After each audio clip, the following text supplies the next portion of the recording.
అయ్యో. ఆ మూమెంట్లు నేను అవన్నీ చెప్పదలుచుకోలేదు. But Yeah, fine. One fine day మా నాన్న కష్టం Overcome కూడా అందరికీ చేసేసారు. తెలియాలి. సో ఆ టైంలో ఇంకా ఏమి లేవు. అండ్ ఇంకా మా నాన్న మా అమ్మ గోల్డ్ అమ్మి నన్ను ఆ 7th స్టాండర్డ్ చదివించి I was ready to.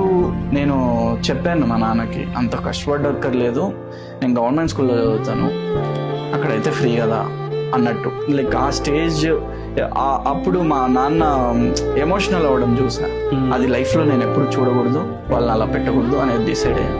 Okay, ఇంకా అదలేండి.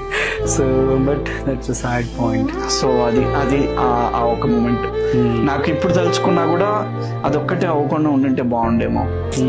మా నాన్న కథలో నేను చూశాను కన్నీళ్ళు, అది చూడకుండా ఉండింటే బాగుండు. అంటే అది ఇప్పుడు చూసినా కూడా నేను నా లైఫ్లో ఏం జరిగినా కూడా ఎలాంటి బ్యాడ్ థింగ్స్